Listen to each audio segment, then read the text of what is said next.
आखिरी चरण का मतदान के लिए नॉमिनेशन हो रहा है। 12 दिसंबर को मतदान डाले जाएंगे। यहाँ पर एक सरपंच के प्रत्याशी हैं, नॉमिनेशन करके पहुँचे हुए हैं। चलिए मैं इनसे कुछ सवाल करता हूँ। क्या नाम होगा आपका? मेरा नाम तो सोनू कुमार गुप्ता पड़ेगा। क्या वहाँ पर कौन सा सीट है? महिला सीट है जी, महिला सीट। तो कौन खड़ी है? किसका नॉमिनेशन हुआ है? हमारी पत्नी खड़ी है। अच्छा, आपकी पत्नी खड़ी है। इसका नाम नीही कुमारी है जी। पहले आइए, जो नॉमिनेशन करके आई हैं इनसे मैं कुछ जान लेता हूँ। क्या नाम होगा आपका? निक्की कुमारी।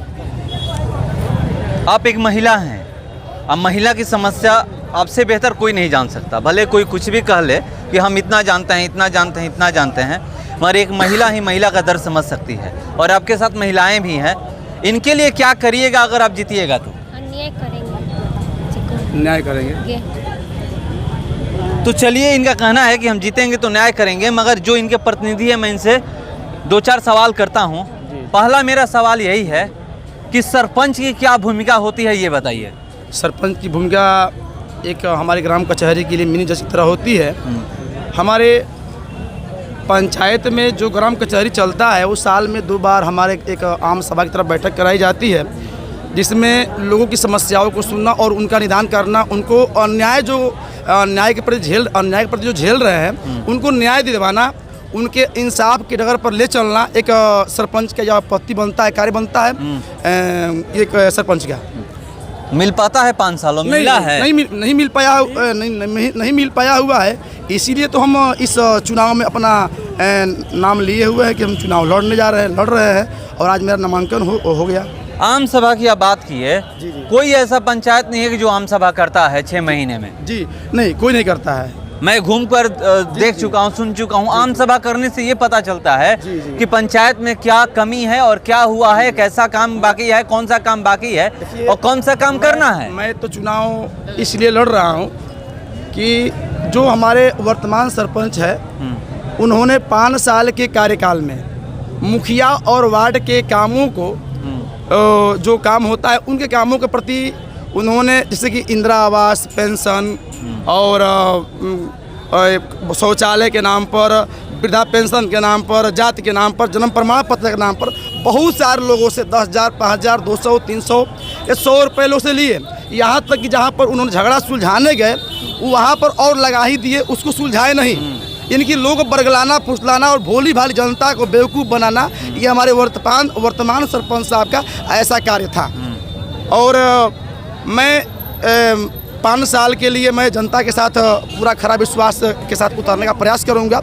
और मेरे समाज में, मेरे पंचायत के अंदर बहुत सारी बेटी बहू है जो कि घर में बैठी हुई है, उनकी शादियां हो चुकी है, लेकिन वो ससुराल जाती है, वहाँ पर उनको न्याय नहीं मिल पाता है। घर में आकर बैठी हुई है, केस होता है, मुकदमा होता है और उनके माता पिता को इंसाफ नहीं मिल पाता है, जिससे समस्याएं कोर्ट कचहरी तक जाती है, सरपंच के पास जाती हैं। लेकिन लोग कहते हैं कि मेरे पास समय नहीं है, कोर्ट कहता है कि इस तारीख को आइए, इस डेट को आइए। मैं सबसे पहले मैं अपने पंचायत में यदि सरपंच बन जाता हूँ तो मैं सबसे पहले बेटी बहन जो हमारी गाँवों में, पंचायतों में, हमारे पंचायत के जो गाँव हैं उन सारी बेटी बहुओं को मैं उनको अपने ससुराल ले जाने का मैं एक सुरक्षित मौका देना चाहता हूँ। एक मेरा ये सवाल है कि एक सरपंच का काम होता है कि कोई भी झगड़ा हो पंचायत में या कोई भी वाद विवाद हो पंचायत में तो थाने तक ना पहुंचे। तो मगर कोई भी ऐसा समस्या नहीं है, कोई भी वाद विवाद या कोई भी झगड़ा है जो पंचायत में अभी नहीं सुलझता है, सीधे थाने में आ जाता है। ये भी एक जगह देखने को मिला है। पहले के लोग, मैंने सुना है, देखा तो नहीं हूँ, सुना है कि लोग कहते थे कोई भी केस थाने में जाता भी था तो लोग सरपंच के पास तुरंत थानेदार फोन कर देते। मगर यहाँ ये होता नहीं है। तुरंत FIR हो जाता है और कार्रवाई होने लगती है, जो लिखवाया जाता है थाना पहुँचता है, उसके जानता है। मगर ये काम होता है सरपंच का, ये छोटा मोटा जो भी वाद विवाद है, मगर ये नहीं हो पाता है। क्या ये कैसे आप करिएगा? इसको बता रहे हैं। देखिए, मैंने 2020 के लॉकडाउन में, 2021 के लॉकडाउन में मैंने देखा, मैं एक तो कोचिंग संचालक भी, मैं कोचिंग चलाता हूं, मैं बच्चों को पढ़ाता हूं, 500 बच्चा पढ़ाता हूं।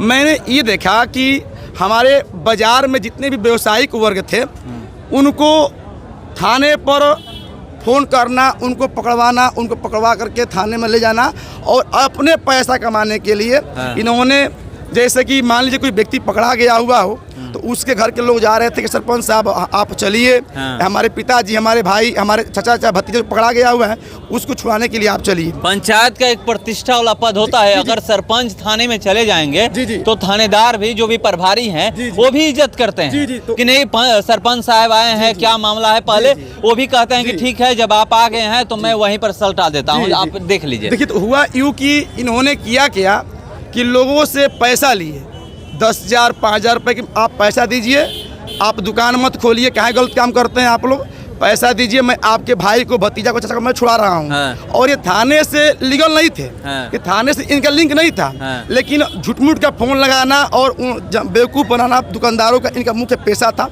मैं सबसे पहले ये चाहूँगा 5 बरस मेरी पंचायत की जितनी भी जनता है उनका केस थाने में न जाए, और जाए तो मैं उसको थाने से मुक्त कराकर उनको मैं घर ले आऊं, पैसा ना लगे जी। मैं बिना पैसे का किसी कोर्ट कचहरी थाने तक मैं पहुंचने नहीं दूंगा।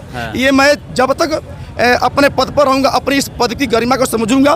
पंच परमेश्वर एक बहुत अच्छा पद होता है, कथा सम्राट मुंशी प्रेमचंद का लिखा हुआ एक कथा है, मैं उस कथा को मैं पढ़ा हूँ, पढ़ाता भी हूँ। मैं उस कथा से मैं शिक्षा बहुत काफ़ी लिया हूँ। एक पंच परमेश्वर जो पद पर बैठता है उसकी अहम भूमिका क्या होती है। तो देखिए इनका कहना है कि सरपंच और जो भी पंच परमेश्वर होता है एक इसीलिए बनाया गया है, एक समझ लीजिए कि बात, जैसे कोई भी झगड़ा हो या वाद विवाद हो, कुछ भी हो, सरपंच की सबसे बड़ी जिम्मेदारी होती है कि उसको वहीं पर उस समस्या का समाधान कर दे।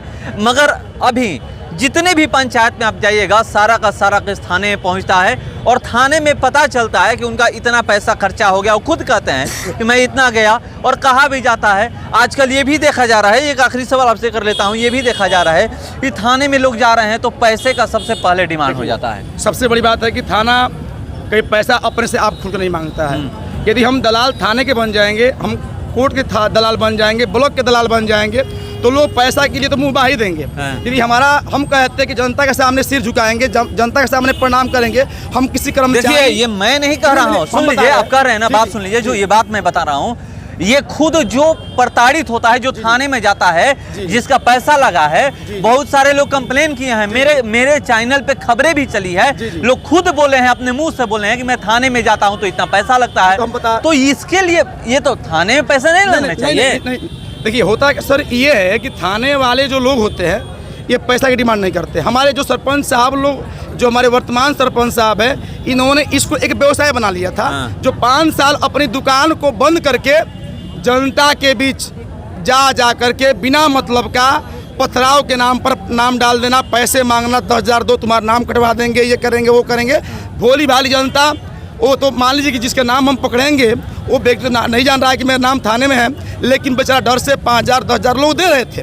मैं बहुत लोगों का नाम मैं क्या रखूँ क्या पकड़ूँ, ऐसे मैं पंचायत का दौरा किया हूँ, डोर टू डोर लोगों से मिला हूँ, तो लोग यही कह रहे हैं कि मेरे को 5 बरस मेरे वर्तमान सरपंच ने जो प्रताड़ित किया है उसका भुगतान भुगतने का समय आ चुका है। और मुझे लोग इस स्थिति से मुझे लोग बिहेव कर रहे हैं, मुझे मान रहे हैं कि मैं एक शिक्षक हूँ, और शिक्षक के नाते मुझे एक अहम जिम्मेवारी मिलने जा रही है।